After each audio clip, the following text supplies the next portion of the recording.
Orang itu hanya meneguk cecair putih itu. Tanpa diduga, saya merasakan sakit yang tajam di perut saya pada saat berikutnya. Di bawah pandangan ngeri lelaki, kemalangan juga berlaku. Saya tidak sangka bahawa ia hanya akan mengambil masa sekelip mata. Bunga menutupi seluruh tubuh lelaki itu. Walaupun jasad telah menjadi satu dengan bumi, tetapi dia tidak pergi dari dunia ini, tetapi mendapat semula kehidupan baru. Ternyata ia adalah 500 tahun yang lalu. Uncle Wolf juga merupakan pakar sel kanser yang sangat baik. Kerana isteri saya menghidap kanser dengan kebarangkalian hanya 1%.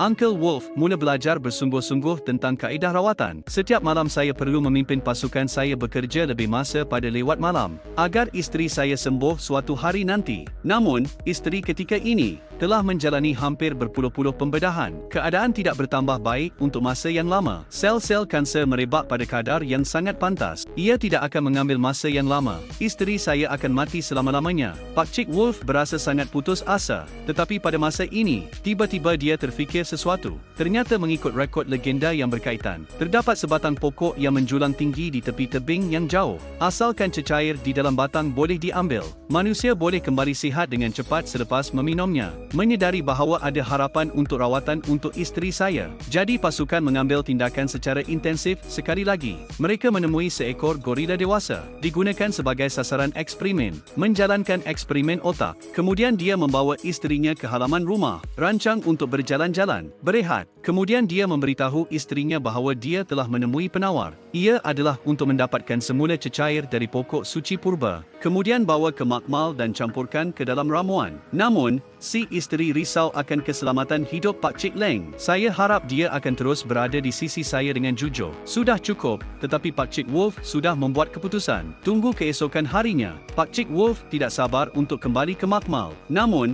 apa yang mengecewakannya ialah, walaupun gorila dalam eksperimen semalam mempunyai beberapa kesan, tetapi hanya luka kulit yang sembuh dengan ketara. Sel-sel kanser dalam badan tidak disingkirkan sepenuhnya. Keputusan ini membuatkan Uncle Wolf sangat kecewa. Dia tidak tahu sama ada isterinya boleh bertahan sehingga saat itu, tetapi demi menjaga isterinya di sisi, atau adakah ia satu rancangan yang tegas, pergi cari pokok suci purba.